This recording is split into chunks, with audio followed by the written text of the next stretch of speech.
guys, welcome back to my channel. Now, I'm not usually one to shy away from big books, but I definitely have a few in my own collection that intimidate and scare me for a wide variety of reasons. Some of these books are over 1,000 pages long, and their pages are so thin that it's deceiving. You wouldn't think that this book was 1,000 pages long compared to one that's just 500, but this one has thinner pages than my 500-page book, which looks about the same size. Other books are just thick and beautiful. They have thicker pages, even though they look like something that would be 1,000 pages long, but I just feel and I get scared that I might get stuck in this book along the way, and so that thought intimidates me from picking it up and reading it. A couple of them have a crazy reputation, and I just get nervous about reading them because I don't want it to put me in a slump, and I don't want to have to DNF books or just get my mind blown so hard that I don't know what to do next, which is definitely what's going to be happening with one of these books that I want to read, but I'm just intimidated by all the reviews that I've heard, both like from close friends and on Goodreads. So I invite you guys to take a look at these books that I own that scare me and intimidate me, and maybe you'll have an opinion and you can let me know in the comments down below what you think about them.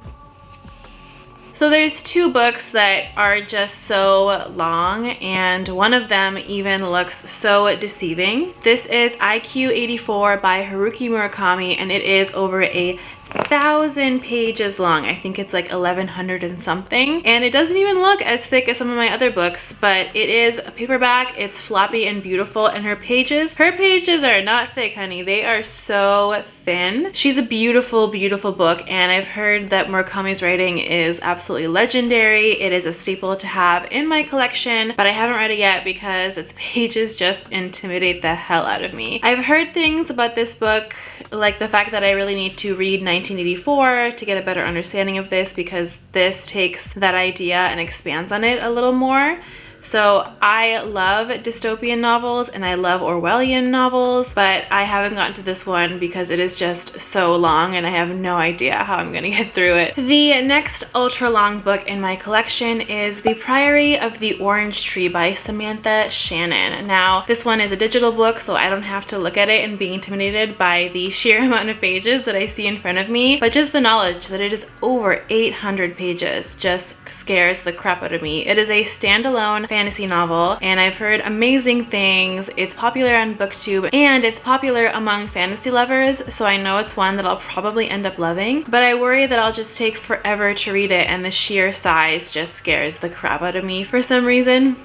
I'm definitely not one of those people to shy away from a book that's about 500 pages or 400 pages, but anything above that seems to just intimidate me, and I feel like I'm reading two books in one. Maybe I'm a little bit of a snob, but it kind of worries me that I will take twice as long to read one book when my goal this year is 50. So that also sways me in the direction of reading novels that aren't short per se, but that aren't as long as 800 or 1,000 pages or more. The next two books are ones that are long. They're about 500 or 600 pages, so they're not anything super crazy, but I just look at them and they look thick, you know?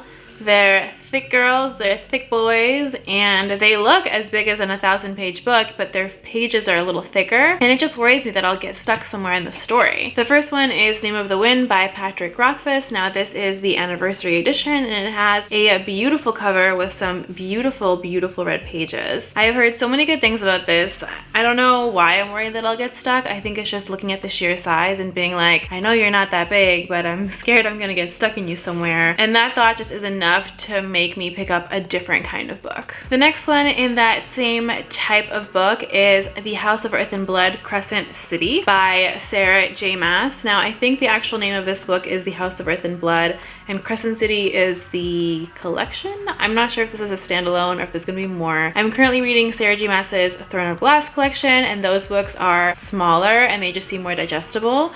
This one is definitely thick, and it's about 800 pages long, which is pretty crazy, like Priory of the Orange Tree, but doesn't seem too intense. These pages are thin, but she is a beautiful beast, and just flipping through these pages just never ever end. It just keeps going, and there's more.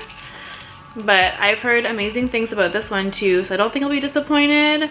And so far I do really enjoy Sarah's writing. The last category of books that I own, which kind of scare me, are books with a heavy reputation and mixed reviews. And even though both of these aren't thick, this one is thick and this one is not, they still scare me for the reputation. So I don't think a book just needs to be thick in order to seem overwhelming or scary. I think that even a thinner, shorter book can still be intimidating if the content or the reputation has put it in that standing. And for me, the one that's thinner but still kind of intimidating is Dark Matter by Blake Crouch. You can't really see, it's a little bit like trippy, but this is the book and it is definitely thin. Like I think it's only a little bit over 300 pages long. It's not that much and it's a floppy paperback. The writing isn't, you know, too thick or anything like that. It's just, I've heard that it is one of those trippy thriller novels where you just have no idea what's kind of going on and all these crazy things happen and everyone's mind is just blown at the end of this book. And I'm just intimidated by that like psychological state of like being mind blown after I read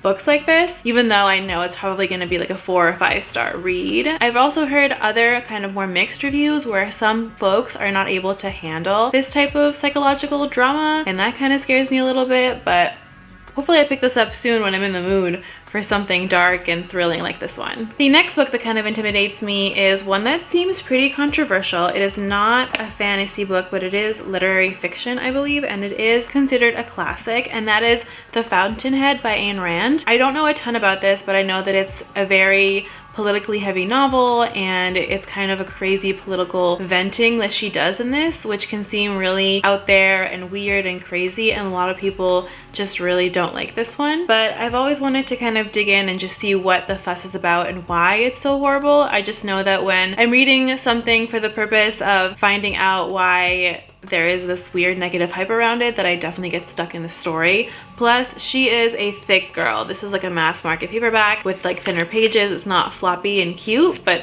she's still really thick and chunky and it's like a brick. So that also adds to the intimidation factor of like, am I ever going to read this book?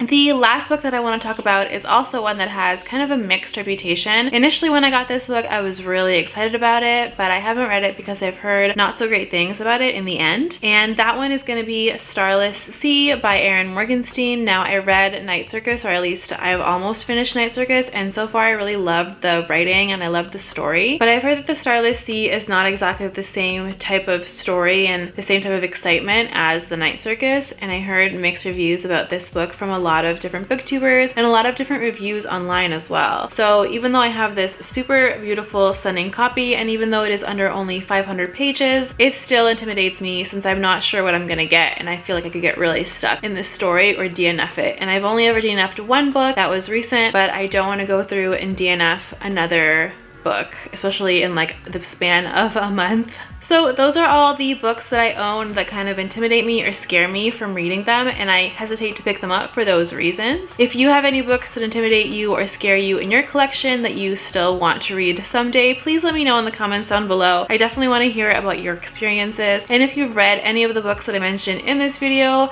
definitely comment again down below and let me know what you thought of them. If you liked this video, please click the like button and give it a thumbs up, and please subscribe to my channel if you like this content. It really does help support my channel. Thank you!